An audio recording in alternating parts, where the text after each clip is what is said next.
Good morning, everybody, and welcome to the Talking Cafe from the Taunton team. My name's Caroline. I'm a village agent with the team. And as you can see, I'm joined by my lovely colleagues today because we thought it'd be a really good idea to come along and say hello. And I know a lot of you probably know what kind of things we do, but I thought it would be nice. We thought it would be nice to give some examples, and then people can ask any questions and obviously, contact us afterwards as well. So I'm Caroline. I'm from the Wellington, village agent with the Wellington in the Wellington area. And I'd like to start first with Carrie, who's our community agent. Okay, thank you very much, Carolyn. Hi, everyone. So my name is Caroline Korf, Carrie, and I'm a community agent for Taunton Deane. I share a patch as a community agent with Linda Burton. So Linda covers the eastern side of the county, of the district, and I cover the western side, so sort of Wellington, Woodview, Taunton area.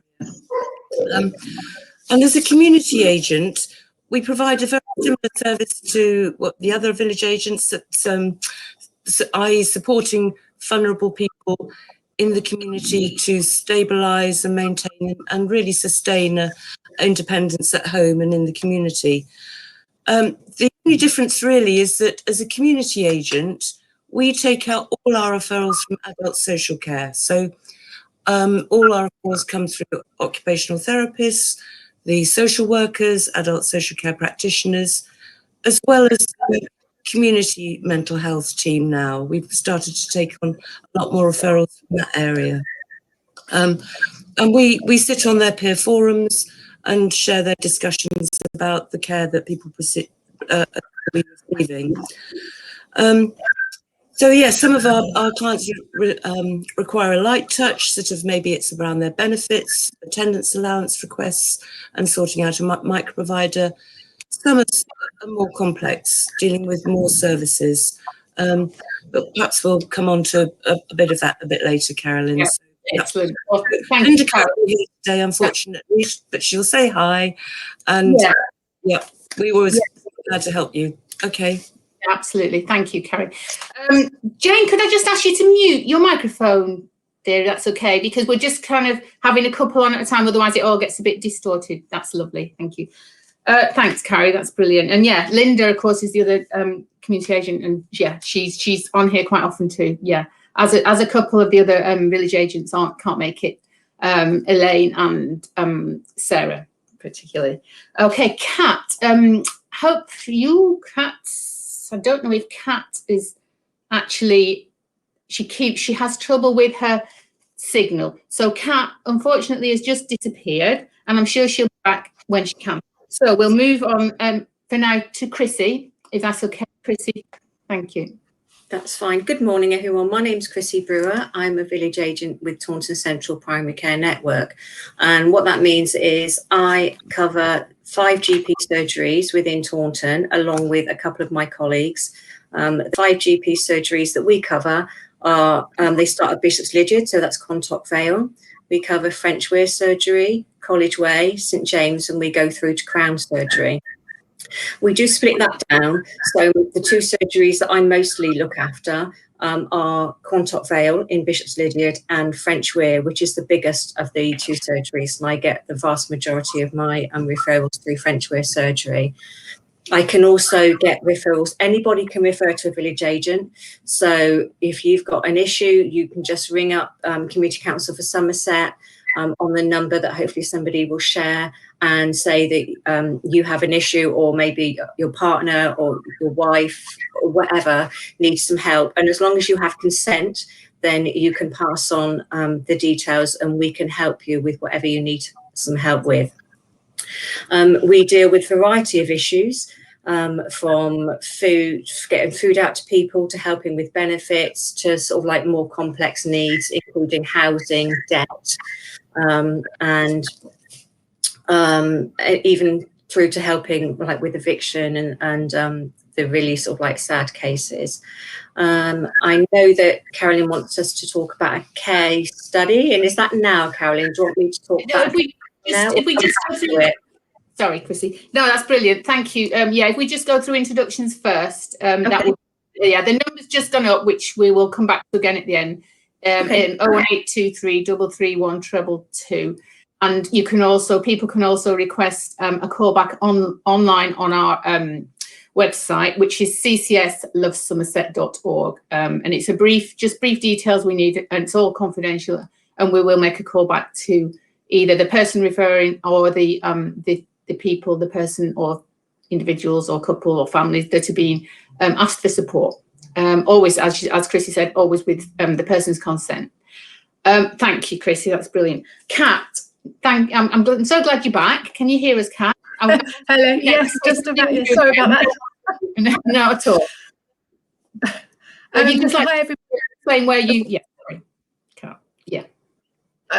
So hi everyone, I'm Kat Sweatman. I am a village agent in the Wiveliscombe area. So I work closely with Listenhouse Surgery, which falls under the Wellington Primary Care Network. And I predominantly cover Wiveliscombe and the 10 parishes area, so the villages surrounding Wiveliscombe. I think Chrissy may have covered sort of the general village agent role, so I won't go over that again. So that's my introduction about me, and I'll talk about my case study in a minute. Brilliant. Thanks, Kat. That's wonderful. Okay, if we could go to Jane next, if that's okay, Jane. Yeah. Hello, everyone. Good morning. My name's Jane Cousins, and I've worked as a village agent since last September. I cover the Taunton Dean area, and like Chrissy, I'm affiliated to the Primary Care Network, and particularly I'm linked to the St James Surgery in Taunton and the Orchard Medical Centre in Norton Fitzwarren. I moved up to Somerset 2.5 years ago from Plymouth, and my background is in education, administrative management. So I really enjoy the role. I won't go over what I do again because it's the same as Chrissy and Kat and the rest of us, so I won't repeat that. But I'm a people's person, and I really enjoy the role because it's all about helping people and meeting people, and the role's really diverse and busy. In addition to being a village agent, I'm also part of the Community Council for Somerset Food Resilience Task Force team. So before lockdown, the government allocated money to the councils in England to help vulnerable families with the supply of food. So in Somerset, CCR is linked with the Somerset County Council, and we just deliver food to people in need. So it could be vulnerable families or people in isolation, or anybody really who's got a need for food. And we can provide them with frozen meals, potatoes, veg packs, and ambient goods. So it's a really good scheme.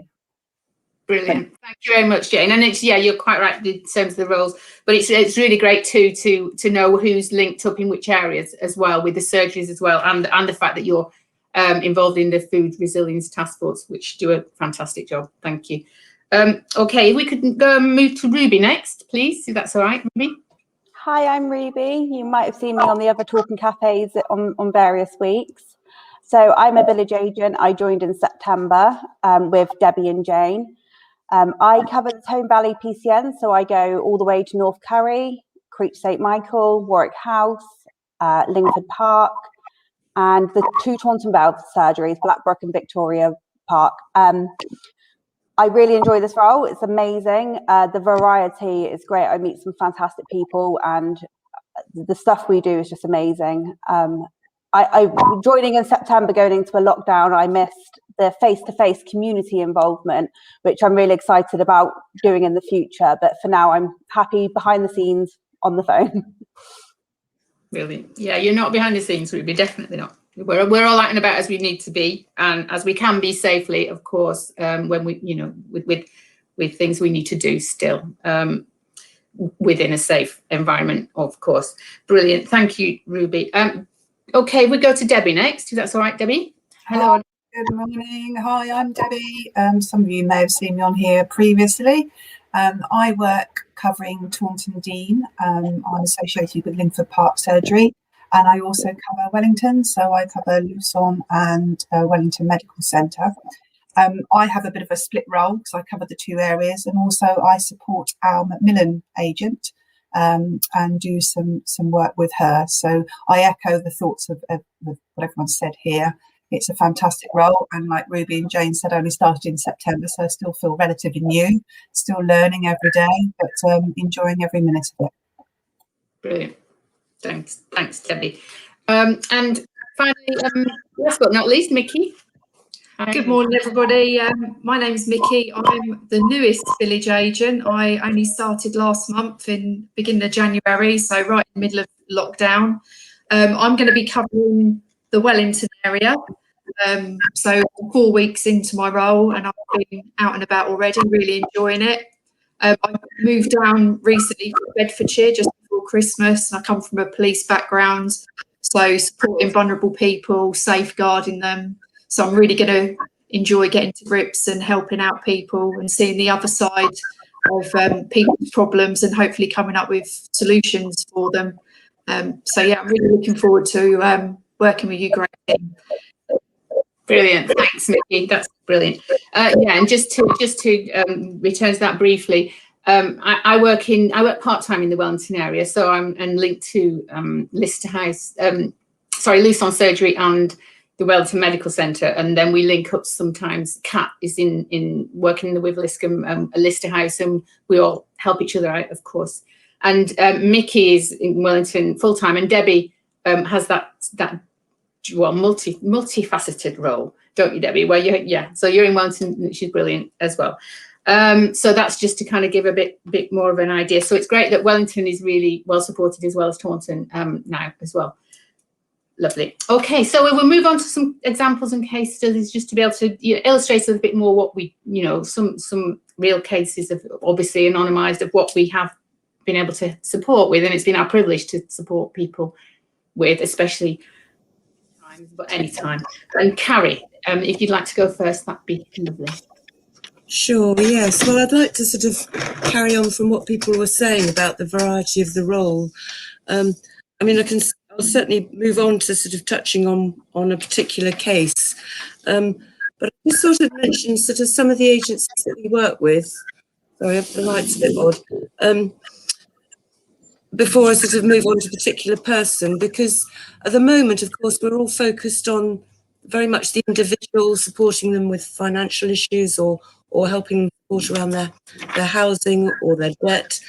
But of course, I'd just like to remind us all that pre-COVID, of course, we were much more involved in helping get people involved in the community, out there, finding support groups, finding the right kind of activities and groups that would support people.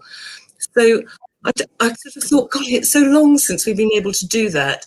We're trying as much as we can. There are some day services, for example, and like the Philo project or the Reminiscence Learning that is still taking people, the Albemarle Centre, for example. But again, community options are very limited. But that's actually where we want to be working, isn't it?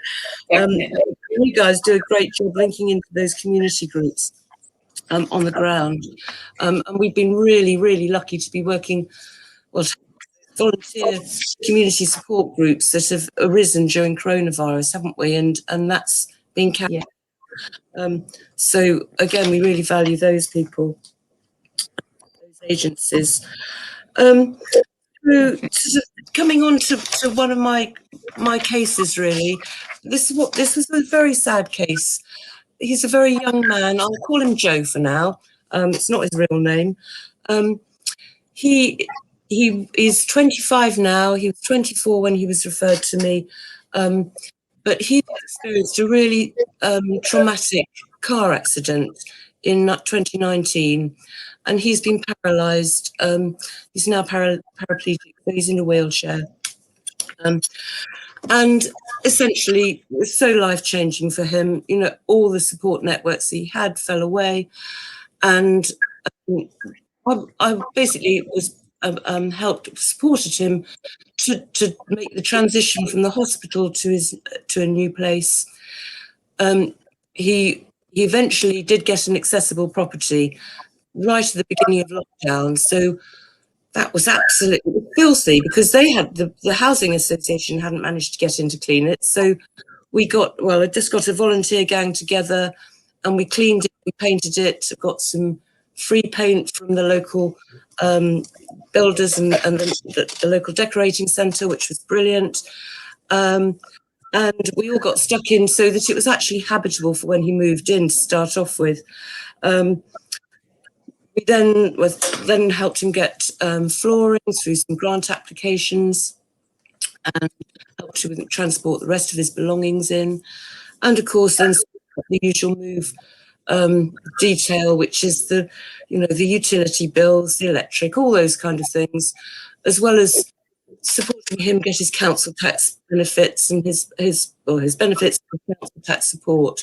So again, liaising with the housing officer, the team, and the council and the housing association, as well as the health professionals.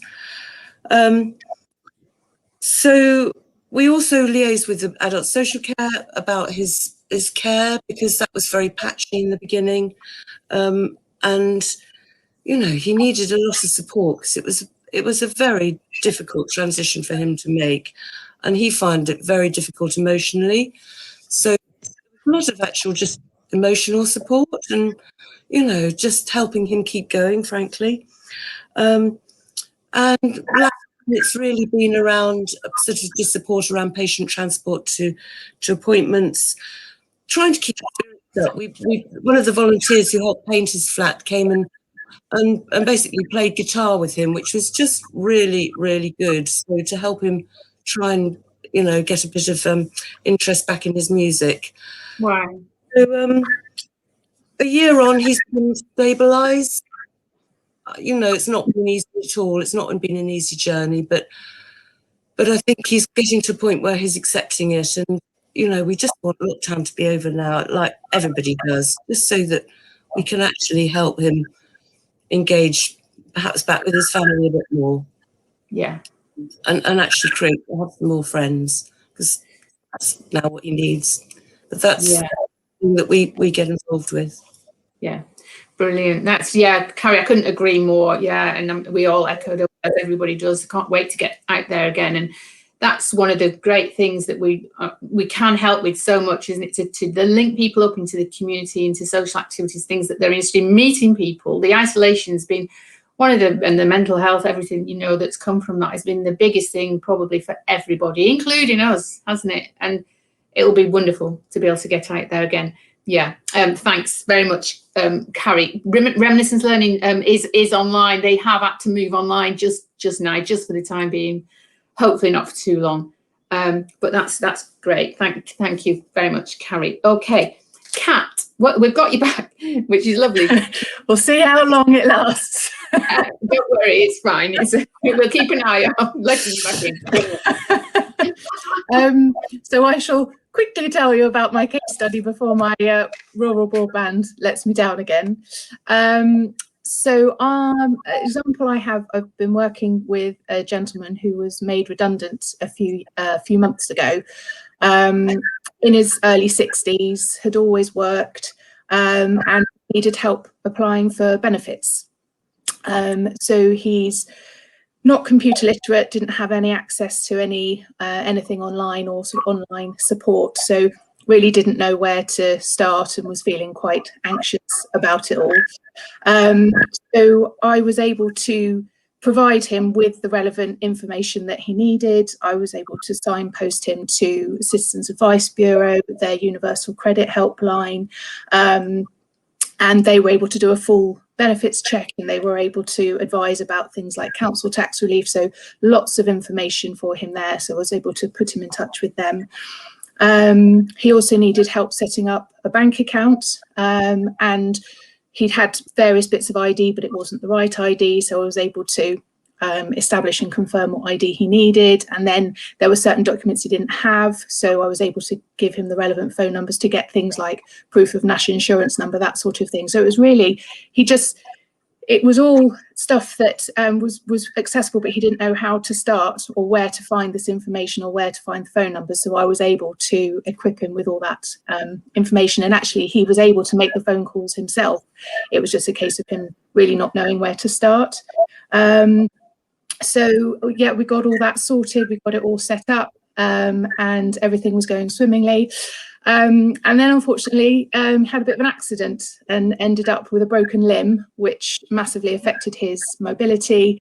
And obviously with all the lockdown restrictions, sort of friends and help networks that perhaps he normally would have relied on weren't necessarily there. So we were able to support him with some food, some frozen meals that he could just heat up, so there was no food preparation required, and so was able to put him in touch with a local food project and support him that way. And as his limb is recovering, he's gradually getting more mobility, and so we will be able to step back, but it's been that real bridging that gap for him and being that lifeline to him when he was really struggling. Oh, fantastic, Kat. Yeah, that's really, really nice. Yeah, and especially then when that happened as well, you must have been thinking, oh my goodness, you know, what next? And so it's great that you were able to help him with that as well. Wonderful. Thank you very much, Kat. Chrissy, would you like to go next? Yeah, I've got a little bit of a sad one, but it has got a little bit of a more happy ending. But it's quite complex, so I thought it would give an overview more of a lot more that we do. So the beginning of last spring, so before the lockdown of last year, I was asked by Adult Social Care to get involved with a couple. I call them Joan and Jim. Both the couple, so both of them had dementia. Both of them were very isolated. One son lived on the other side of the country, so had very little ability to be able to get over to see them. And the big issue was that they weren't allowing people into the house because the husband thought he was looking after the wife. And the wife felt that she was being, you know, well looked after, although there were major issues with both of their health and their well-being, their personal hygiene, the house. Excuse me. They weren't able to cook, so they were eating basically cereals and toast. The son was doing an online shop once a week, and it would be delivered. But the food was just going rotting in the house, and they just weren't eating it. So there was a huge issue trying to get into the house to try and sort this couple out. So I managed to, so I went round, and it took me a few sessions to actually go and get to the house and get into the house. So I would go to the door. The gentleman always answered the door. Joan never answered the door. She might even be in bed most days, but Jim would answer the door. He could be very sharp. He could be very, not rude. He was just very sharp and wanted to know what you were doing there, and he wouldn't let you in. He very much felt that if you got in the house, that you would be taking his wife away. So it took a long time and quite a few weeks, to be honest, to actually build up some rapport with Jim to be able to get into the house. And most of that work was done through taking food to the doorstep. So literally I would take some biscuits or some cakes and just say, how are you? You could clearly see that the house was not in a good condition, and they were not in a good condition from a personal hygiene point of view. And they were both very thin. So eventually I managed to get into the house, saw both of them, and over time managed to build up a rapport with them, and able to in time get some food sorted, get the house cleared a little bit. And to start with, this was me doing it, which is a little bit away from my role, but I needed to build up that rapport with Jim particularly. And some days he wouldn't let me upstairs to see Joan, who would be in bed. And some days I was allowed upstairs to see her. They were clearly very devoted. They'd been married 70 years, so they were totally devoted to each other and didn't want to be separated. I managed in the end to get a micro provider. They are huge support in the community, and we couldn't do without our micro providers. And I managed to find a micro provider that was willing to take them on really, and just to be prepared to build, particularly with Jim. But the only thing he would let happen to start with was the garden. So this micro provider, who did do a little bit of gardening, the only way he could get to know this couple was to go and do their garden. So for about a month, all he did was garden and talk to them at the door. And then eventually, bit by bit, he was allowed in.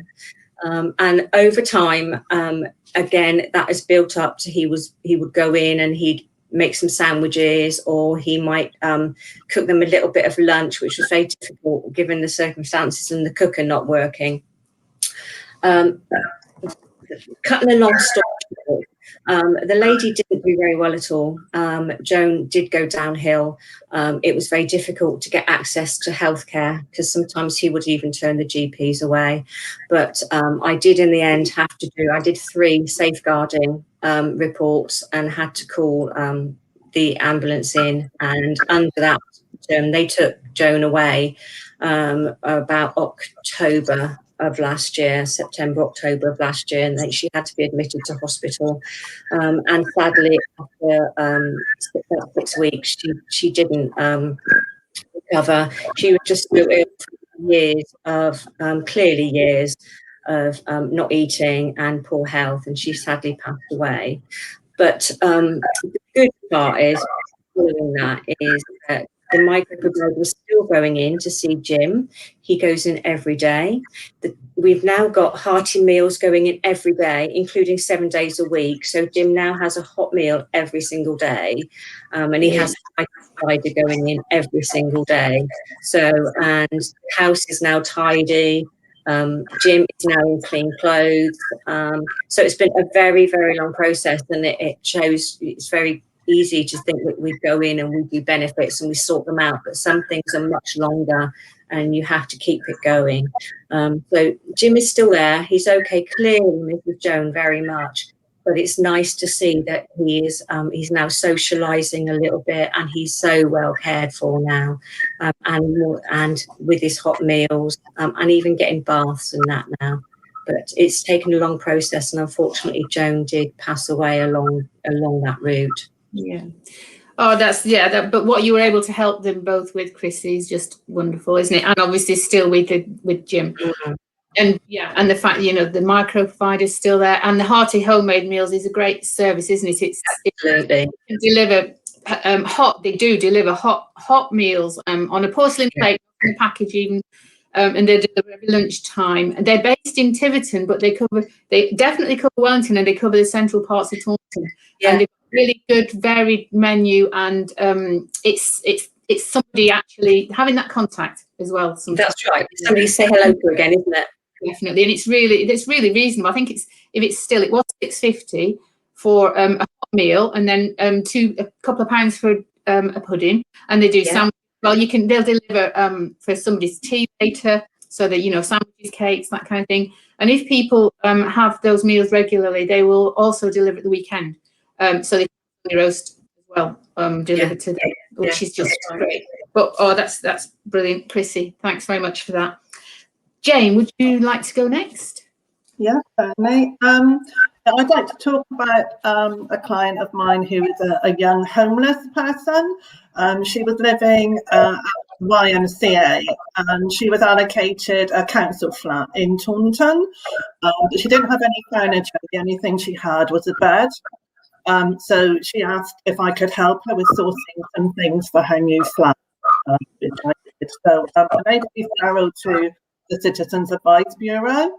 And they were able to provide her with a microwave and a fridge.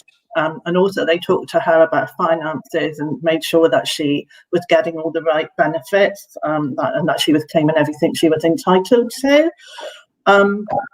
I did a search on social media to see if I could find any free goods, and I looked in our own CCS warehouse and managed to get some electrical goods and small electrical items, toaster kettle, to take for her. And also I found out about house clearance up in Bridgewater. So this lovely lady up in Bridgewater, her grandma came into her home. The granddaughter was clearing out the house, so she packed up some boxes for me. She was really supportive of my client, and also there was a nearly new cooker there that she was willing to give to my client. So I applied for a grant and arranged for the cooker to be delivered, because my client was in a second floor flat. There was no, so it needed 2 people for the delivery to carry the cooker up the flights of stairs. And I took boxes of other things to her, which was bedding and kitchen utensils, clocks and pictures and things like that. And I took that the day that she moved into the flat. And then also I was able to provide her with food, ambient food, and some frozen meals as well. So yeah, she was really happy with all that, and she has got support from her grandma and granddad.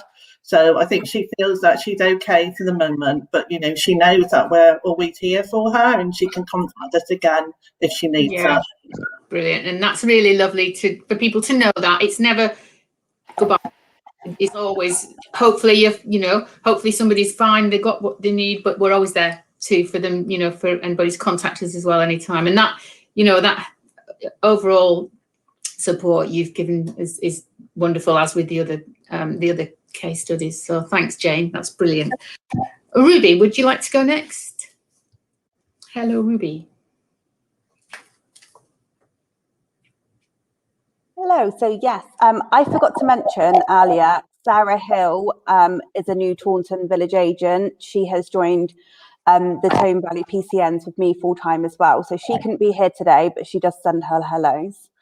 So my case study I'd like to talk about is quite similar to Chrissy's actually. With an elderly couple I was supporting, and I think it's really important that you approach these things with dignity, and they're so independent, and it can take a lot for them just to say yes to a little bit of help, and it's never an open and shut thing.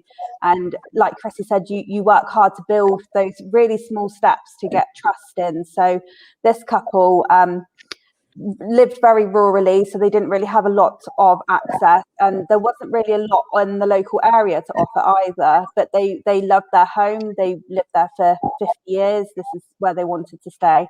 So it's really important to work alongside other agencies as well. So IRT referrals to ensure they've got all the aids and adaptations at home to keep them in their own home.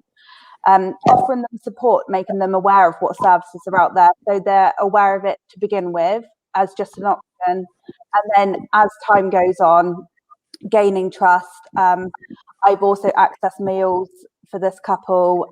They've now got a stair lift in place, and they're really happy where they are, and micro providers that will come in and just do a bit of shopping once a week. This will build up eventually to some personal care, which they are struggling with, but at the moment they feel a bit indignant by somebody else doing it at the moment, and they would rather just support each other for as long as they possibly can. So this is what I'll continue to work alongside with, and keep working with them.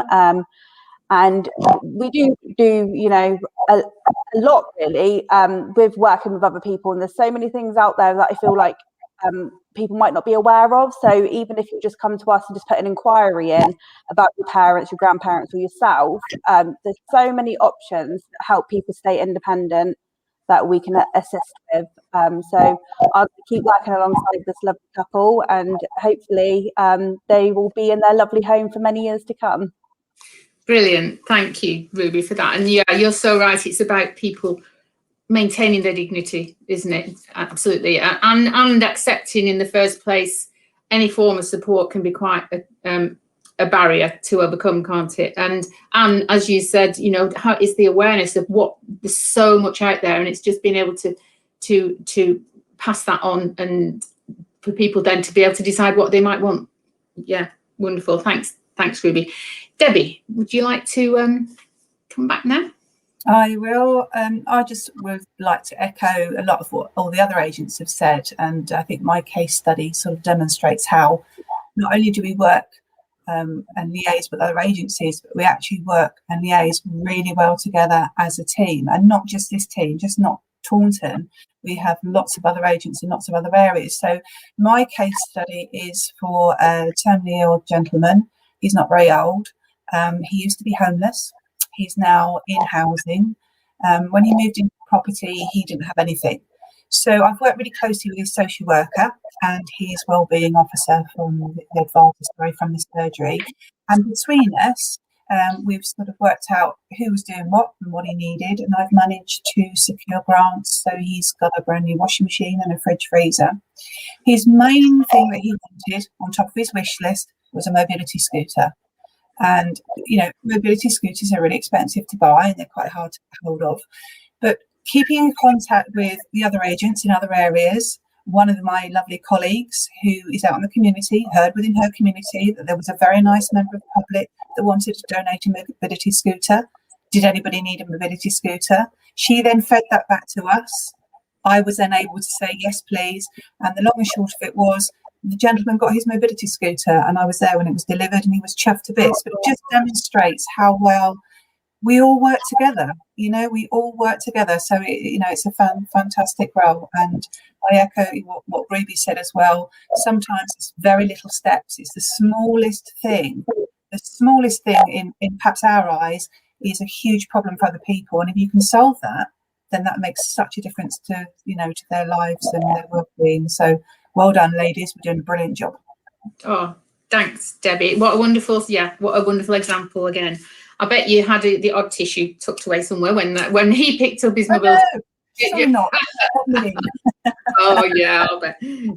Great story, and you're absolutely right. The way we're all connected right across Somerset, we can, and we do all the time. We're in contact with each other right across all the time, aren't we? So that places that we would never know there was something available, and like that, it can be arranged, can't it? Yeah, it's a really good point. Thank you, Debbie. That's brilliant.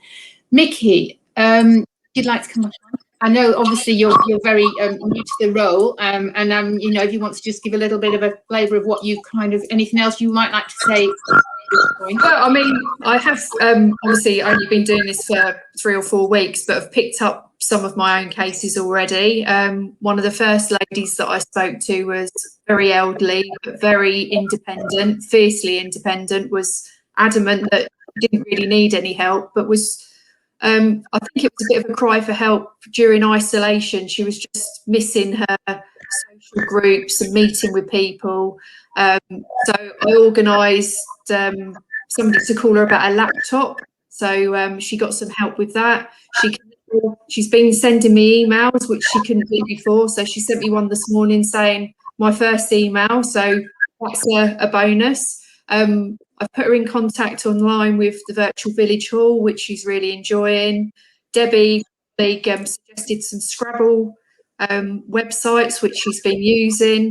And during just our chats that we've been having, because I've been ringing her once a week, she mentioned about her blue badge being up for renewal in March, and she was concerned as she's still driving and finds that pleasurable, as that's one of her only things to get her out and about. So I've got in contact with somebody at the council who's kindly contacted her with all the information she needs, and she's got her blue badge renewal all sorted and in the post. So yeah, and apart from that, just going out and about collecting food, meeting people. In the last week I've been doing some food deliveries, and yeah, just standing at the doorstep, obviously at a safe distance, and talking to people is really, it's appreciated by them, and it's really nice to see the difference that we're all making between us. So yeah, although it's early days for me, I'm really enjoying it, and it's just fun to get that support back from your colleagues and feel appreciated as well by the people that you're helping.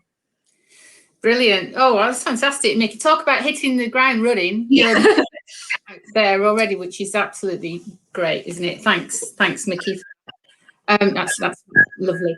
I'll just add a little one of my own. Just I know we've covered so much, but we do all of these things, all of the time, and one that sometimes the odd one jumps out at you, doesn't it? And this one was this lady who had she had been a professional ballet dancer actually in her career, and now she's got Parkinson's. So she was married, still at home, and she was, even before the lockdown and the isolation, she was really gutted to not be able to dance anymore and not be able to get the exercise that she used to, and obviously not being able to get out. And so I kind of thought, had a look online and see what was available, and I couldn't believe it when I found a dance company. It's called Northern Ballet actually. and they specialise in live ballet classes for people who have Parkinson's and their families. And it doesn't matter if you've never danced before. A lot of it is seated, but still people, it's all individualised to the person on their, what stage they're at and what they want to do. And they have these live Zoom classes. This couple have a tablet, and they're fine to go online. So that wasn't the problem, because we can support with that. We absolutely, we all can, and we have a specialist, Mikkel, who can help with that. Anybody who's having trouble with technology. So they were happy to go online, and I couldn't believe it. And they study. These are it's a professional dance company, but it doesn't matter if you've never done a step. And they studied some of the different big dance productions like Swan Lake and Giselle and Nutcracker, and I just couldn't believe it. And she couldn't believe it. And so and not only is she going on it, her husband said, "I'll come along too." And that's fantastic, Carolyn. That's a really nice story. So it's the ones that really kind of. Oof. I think it just shows as well. It's just thinking, out of the box, isn't it, Carolyn? Well done for discovering that, because it does take a little time to pin down, doesn't it? And I think some people kind of go, I've looked. But actually, that's amazing. I'm really, really impressed with that. Thank you. And I'm impressed with everybody's thank you all. That's the Northern Ballet Company. If anybody I'll remember that. Google Northern Ballet Company, and it's Dance for Parkinson's, and you can log on, you can book on your class, £3 a session, and it's just, it makes you want to go and get your ballet shoes out that you probably never had, but this lady certainly did. I was so happy to be able to say, have you still got your ballet shoes? Do you want to dig them out? And but all of these examples hopefully really illustrate. They're just wonderful examples that the things, and it's endless. It's as in whatever we can we'll help with safely and appropriately, we'll do our best to help with. So if anybody else has anything they'd like to say, feel free now. Thanks again for all of those wonderful examples. And anybody who wants to get in touch, please do on 01823 331 222 or our website ccslovesomerset.org. So I think that's it from us. Yes, of course, Carrie. Well, it's just what Mickey raised just earlier was about the digital inclusion or exclusion, really. I think we're finding that there's a bigger gap now between those that have and have not, and partly that's because of technology. So I would like to put a plea out there that, if you struggle with it, then we can help, and we can find the right people to help. But also, if you sort of thought, I can't and I don't know where to start, I think we should really try and, as a team, think about how we can help get the technology into their hands and help them use it, because otherwise there's so much online, isn't there, Carolyn, from just that illustration is fantastic. Yeah, so definitely. I think we should all try and encourage people to do that more and more. Absolutely, thanks. Thanks for highlighting that. We can all, we can all have the conversations and help as much as we can, and help with the equipment and talking people through. And also Mikkel he's dedicated to helping people and spending time with them, whether it's setting them up online on Zoom sessions or on WhatsApp on their phone. And then of course you can have video calls. So he's happy to help and spend time, as we are. He does this regularly as part of his role. So yeah, absolutely, we can overcome if people would like to because online, the stuff there is fantastic. So thank you all again, and thanks everybody, and we will hopefully see you again soon, and take care everyone. Thanks, Karen. Thank you. All the best, everyone. Bye bye.